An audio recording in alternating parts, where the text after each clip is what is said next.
Hello student, आज हम लोग आप लोगों के साथ एक जो वर्तमान समय में बहुत बड़ी गन्ने के साथ दिक्कत दिखाई दे रही है उसको जानने वाले हैं।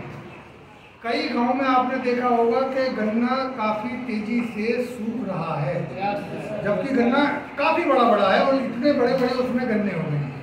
अब ये हमने गन्ना मंगाया है, हम इसको आज यहाँ पर चीरेंगे और चीरने के बाद देखेंगे कि आखिर ये क्या समस्या है। देखा आपने गन्ना अपना चीरा हुआ है और ये आपको कुछ दिखाई दे रहा है गन्ने में? कैसा रंग दिख रहा है गन्ने का? लाल। और लाल का सारा दिख रहा है, किसी खास स्थान पर दिख रहा है? कौन सा स्थान है वो? बीच में जो पित्त वाला पोर्शन है। बॉटनी में तुमने पढ़ा होगा कि ये जो कोशिकाएं हैं ये क्या कहलाती है? पित्त। जब आपने किसी मोनोकोट स्टेम या डाइकोट स्टेम की रचना पढ़ी होगी तो अंदर वाला हिस्सा पित्त का देखा होगा तुमने, कॉर्टेक्स नाम सुना है? तो ये पित्त वाला हिस्सा रेड दिख रहा है आपको, और ये बीमारी कोई और नहीं, गन्ने की लाल सड़न या रेड रॉट बीमारी है। और ये कैसे होती है? ये बीज के द्वारा ही। और देखिए गन्ने का ऊपरी हिस्सा है, गन्ने का ऊपरी हिस्सा है जो धीरे से सिकुड़ने लगा है, और जब इसको आप तोड़ेंगे तो इस तरह से ये पिचक जाएगा। और जब इसको और ज़्यादा तोड़ेंगे आप तो देखेंगे पूरा गला हुआ सूखा हुआ। जब इसको हम सूंघते हैं तो सड़ी हुई अल्कोहल की बदबू आती है। कैसी आती है? जैसे सड़ा हुआ अल्कोहल होता है और बहुत गंदा बदबूदार होता है। अगोले में किस तरह के लक्षण दिखाई देंगे? अगोले में लक्षण इस तरह के दिखाई देंगे हमको कि पूरी पत्ती पहले नंबर पे हल्की पीले रंग की दिखाई देने लगेगी। ये पत्ती हमारी कल्प की टूटी हुई है, पूरी पत्ती पीली दिखाई देने लगेगी। और पीले के साथ साथ जब उसका इन्फेक्शन, ये मिडरिप होती है ना पत्ती में, मिडरिप, ये देख रहे हो? जो ये बच्चा गन्ने का अगोला तोड़ कर लाया है उसने ध्यान नहीं दिया, नहीं तो ये मिडरिप भी लाल लाल लाल धब्बों वाली दिखाई देती। और ये धब्बे यहाँ से शुरू होके आ जाते हैं कहाँ? Leaf sheet. ये देखो लीफ शीट पे है, ये लीफ शीट पर है लाल रंग का धब्बा। अब ये देखिए आप, कितने लाल रंग के धब्बे दिख रहे हैं? ये देख रहे हो लाल रंग के धब्बे, ये हैं, ये हैं, और लाल से फिर ये कैसे में बदल गए? काले रंग में। अब ये हमने एक शीट हटाई, यही तो है लीफ का शीट। अब देखिए अंदर वाली पे क्या स्थिति है, पूरा गला हुआ सड़ने जैसा लग रहा है। जब आप इसको और हटाएंगे तो आपको इसके अंदर और भी ज़्यादा गंदा वाला दिखाई देगा। ये देखिए पूरी तरह से, जरा इधर आओ, इसको सूंघ के देखो कैसा है, इसकी बदबू कैसी? सड़ी हुई बदबू है ना। इसको जब सूंघते हैं तो इतनी, देखो कैसे अंदर से दिख रहा है, देख रहे हो कैसा है रंग इसका?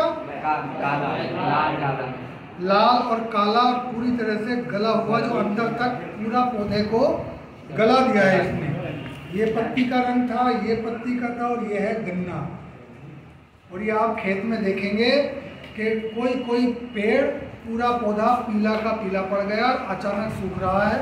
बैठ जाओ। ये गन्ने की सबसे घातक बीमारी है लाल सड़न, red rot of sugar cane. कौन सी बीमारी है? Red rot of sugar cane, या गन्ने की लाल सड़न। और इसका एक ही इलाज है कि जब हम गन्ने की बुवाई करें तो बीमारी ग्रस्त बीज ना लें। पहला, यदि कोई गन्ना हमको लाल सड़न से प्रभावित दिखता है तो जब गन्ने के सेट्स या टुकड़े काट रहे हैं तो उस गन्ने को एक तरफ हटा दें। और सबसे भी अच्छा तरीका ये है कि जब आप गन्ने का बीज अपने खेत में तैयार कर रहे होते हैं तो जब काटते हैं बीज के लिए गन्ने को, उस गन्ने को ही काटें जो अच्छा दिखाई दे।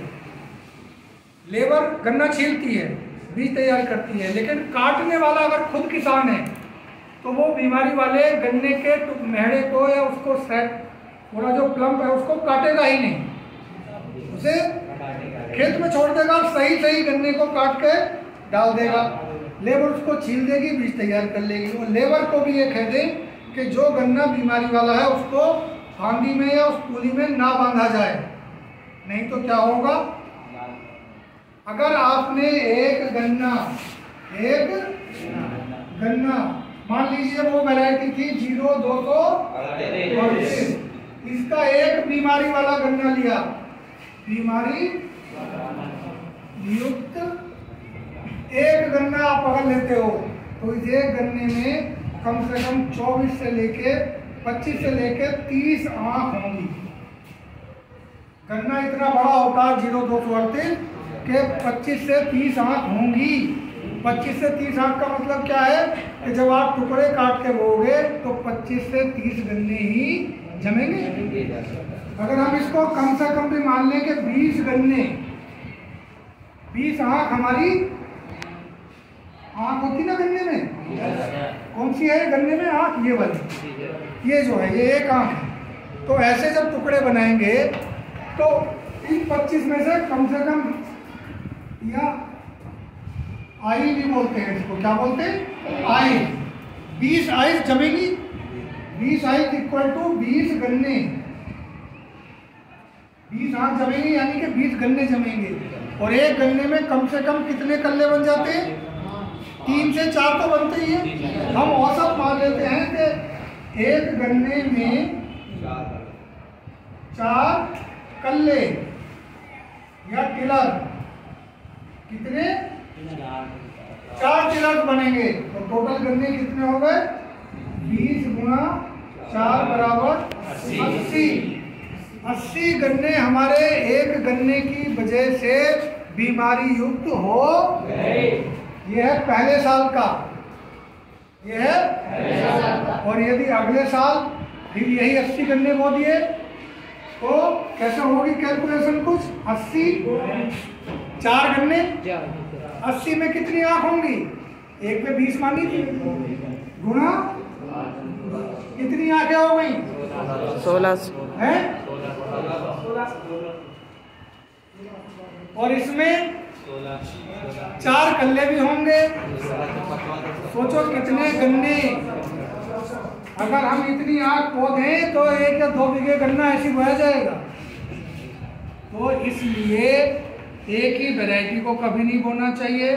और ये सब उन लोगों के सामने दिक्कत आ रही है जिन्होंने 20 बीघे गन्ना बोया है, 20 में तो 19 बीघे 0238 वैरायटी ही है। अब ये वैरायटी खत्म होने के कगार पे आ जाएगी अगर ऐसे ही लोगों ने व्यवहार रखा तो। देखिए आप समझिए, अगर एक दावत है और उस दावत में कोई एक सब्जी खराब है और सारे लोग उस सब्जी को बहुत मन से खा रहे हैं, तो जितने खाने वाले सभी बीमार होंगे। वैसे ही है 0238 की कहानी कि जब एक वैरायटी में ये बीमारी आई है और सब लोगों ने अपने खेत में सारा गन्ना यही वैरायटी का बोया हुआ है, तो क्या होगा इससे कि धीरे धीरे पूरे गांव में ये बीमारी फैल जाएगी और 1 या 2 साल में उस गांव में जितना भी बीज है वो बोने लायक नहीं। इससे बचाव क्या है कि हम अभी वर्तमान में क्या करें। सबसे पहला सवाल है कि आज क्या करें जब गन्ने में ये बीमारी लग चुकी है। तो हमें सिर्फ क्या दवाई है हमारे पास, कॉपर ऑक्सीक्लोराइड,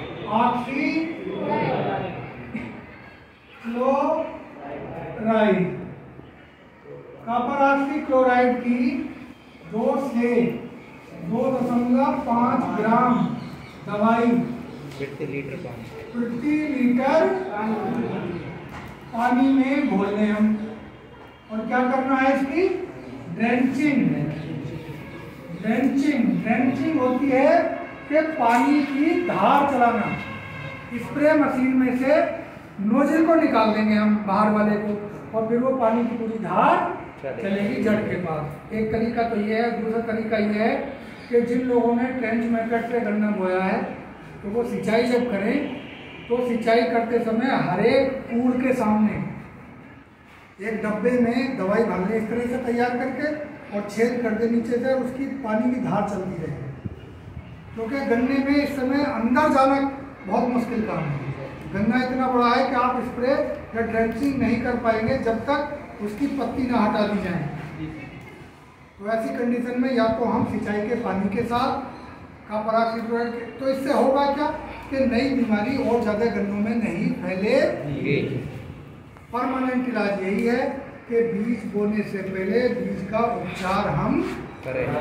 तो जिन लोगों के खेत में ये दिक्कत है वो इसका ध्यान रखें और इसका तत्काल, इसमें देर करने की आवश्यकता नहीं है, तुरंत एक्शन लेना है। और किसी खेत में 1-2 गन्ने ऐसे हैं तो उनको जड़ समेत उखाड़ लें, जड़ समेत उखाड़ कर उनको गड्ढे में दबा दें या जला दें, 2 ही इलाज है।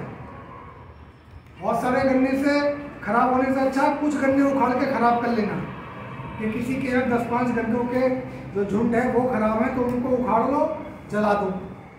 खेत में मत जलाओ, बाहर जलाओ और उस मिट्टी में दबा दो नीचे फिर जले हुए हिस्से को। तो ये रेड रोट एक फफूंदी जनित बीमारी है जिसका आसानी से इलाज है, बशर्ते टाइमिंग सही हो हमारी। बुवाई से पहले जो हम अक्टूबर में गन्ना बोएंगे, ध्यान रखें तो जो भी गन्ना बोएं उसमें एक तो बीमारी वाला गन्ना ना हो, एक दूसरा जो भी टुकड़े काटें उनको एग्लोल या एरिटॉल, एग्लोल या कार्बेंडाजिम या कार्बेंडाजिम, इन 3 में से कोई भी एक दवाई ले लें और उसको घोल बना लें। गन्ने के टुकड़ों को उसमें डुबो करके 1-2 मिनट पड़ा रहने दें, उसके बाद गन्ने को बोएं, तो हम रेड रोट से बचे रह सकते हैं। दूसरा, आपके पास कम से कम 3 से 4 वैरायटी का बीज होना चाहिए। अगर आपके 20 बीघे गन्ना है तो एक वैरायटी किसी भी हालत में 6 बीघे से ज़्यादा नहीं होनी, ये ध्यान रखिएगा। 5 से 6 बीघे अधिकतम है। जो लोग एक ही टोकरी में अपने सारे अंडे रखते हैं तो या तो वो सारे अंडे पा लेते हैं या सारे फोड़ लेते हैं, तो अपने सभी अंडों को अलग अलग टोकरी में भी रखना जरूरी है। अगर आप 100 बीघे के किसान वाले हैं तो कम से कम आपके पास 4 वैरायटी का बीज होना चाहिए। कौन कौन सी वैरायटी रेड रोट से खत्म हो गई अभी तक? 1148 सबसे पहले 90 के दशक में ये वैरायटी खत्म हो गई।